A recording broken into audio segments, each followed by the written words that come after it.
السلام عليكم الاخوان الاخوات، تبارك الله عليكم، نهاركم مبروك. فيديو جديد، نهار جديد، نتمنى تكونوا بخير وعلى خير ان شاء الله. وانتم كتشوفوا هذا الفيديو هذا، شكرا للتتبع ديالكم، شكرا اللايكات اللي كتخليو لي، على التعاليق اللي كتخليو لي، واللايكات اللي كديروا، شكرا بزاف بزاف. شكرا الناس اللي كيبارطاجيو الفيديوهات ديالي. اليوم جيت نشارك معكم هاد التحليه او هاد الطرطه اللي كتجي غزاله والطريقه سهله وزوينه دابا مع الصيف، يعني السخانه كنحتاجوا شي حاجه اللي كتكون بارده وسهله للتحضير. نتمنى ان شاء الله هذا الفيديو هذا يعجبكم. كما ديما الا عجبكم واحد البصمه والتعليق اللي كيشجعني ويحفزني باش نزيد لقدام. هنا غادي نوريكم طريقه ديال التحضير والمقادير.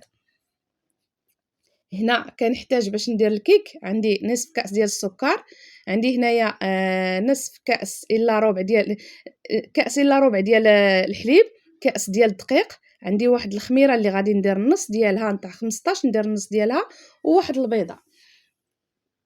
هاد الكيك هذا كيجي جد رائع، كيجي واعر، كيجي غزال بزاف بزاف. هنا اول حاجه كما كتشوفوا معايا درت بيضه، ضيف ليها نصف كاس ديال السكر، غير نصف كاس، بركه البنات، غادي تجي هي هذيك في الحلاوه. بغيتو ديروا غير قل ديروا 4 كاس، انا درت هنا نصف كاس وكاس الا ربع ديال الحليب. وما ديروش الزيت، بلا زيت البنات، كتجي غزاله، غير جربوها وغادي تجيكم واعره. علاش قلت لكم؟ لان الجينواز ما كنديروش فيه الزيت، هذه راه بحالها بحال الجينواز، كتجي روعه، كتجي زوينه بزاف بزاف.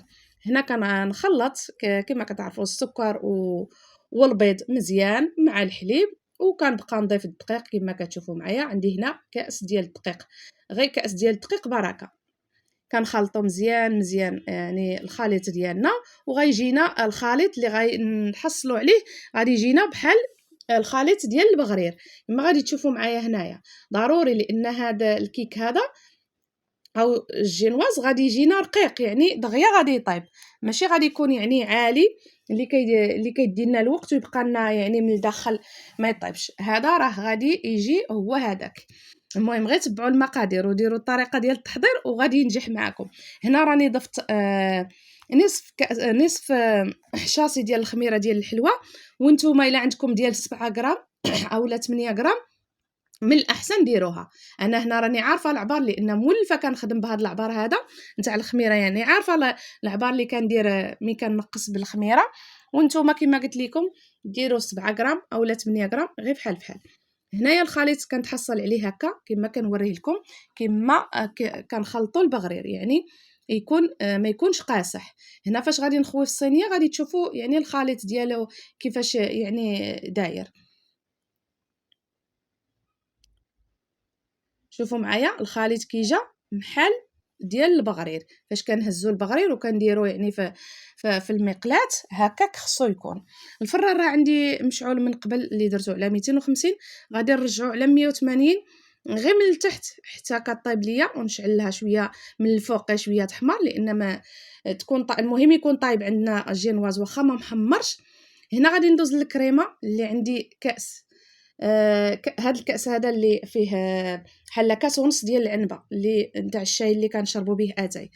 كنضيف هنايا معلقه كبيره ديال المايزينا، وكنضيف معلقه كبيره ديال السكر.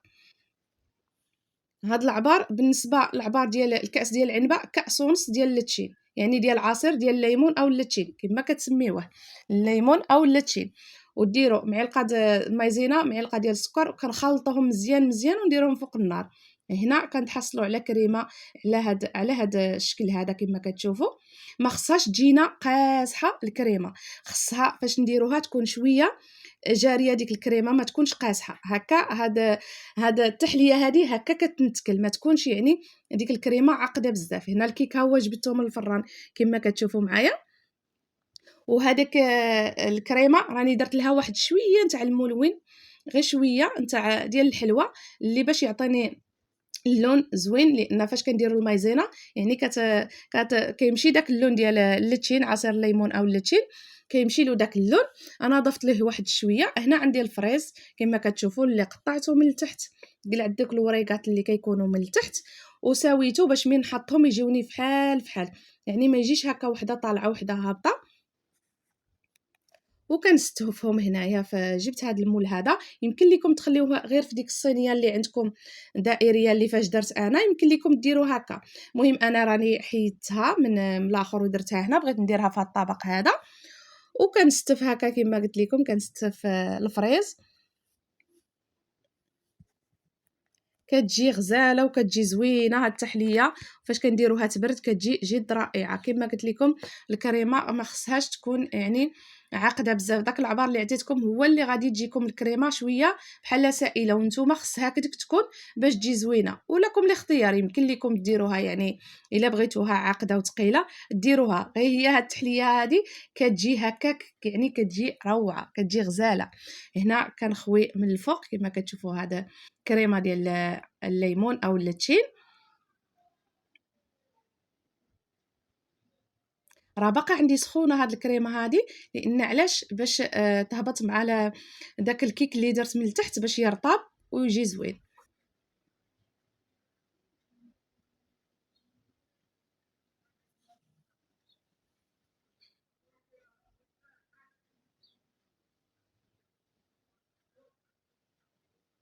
المهم هنا كنستمر كندير نهبط كاع ديك الكريمه اللي باش تجيني هي هذيك. شتو يعني فاش درت داك العبار جاني نيشان يعني متساوي مع هاد الفريز هذا اللي درت. هنايا كنوريكم غادي ندخلها للثلاجه واحد 3 السوايع، ولا مهم حتى 4، ولا ديروها يعني تخليوها حتى نهار كامل ولا كاع الليل، لكم الاختيار. المهم هي 3 السوايع ولا 2 السوايع الا كانت الثلاجه كتبرد مزيان تكون واجده. هنا كان بهذا الموس ولا السكين كندور كاع مع الجناب باش غادي نزول هذا الاطار هذا اللي درت. وتحليه راها روعه كتجي غزاله، وخصوصا دابا كما قلت لكم دابا سخن الحال الصيف، يعني نبغيو شي حاجه اللي كتكون ساهله. وكما قلت لكم دابا الفريز موجود، اللتين او الليمون كاين موجود، والطريقه سهله ودغيا كتوجد. هنا شوفوا الشكل ديالها، الشكل جد رائع وكيشهي المذاق يا سلام، كتجي غزاله غزاله بزاف بزاف. هنا غادي تشوفوا فاش تشوفوا التقطيعه ديالها، الكيك ديالها كيبان روعه وغزال. وهنايا راني وصلت النهايه ديال الفيديو. كنتمنى هذا الفيديو هذا يكون عجبكم، وما تنساونيش بالتعليقات ديالكم اللي كيشجعوني وكيحفزوني وكيزيدوا يخليوني نزيد القدام، والبارطاج. وهنايا راني وصلت النهايه ديال الفيديو. بسلامه عليكم حتى الفيديو الجاي ان شاء الله.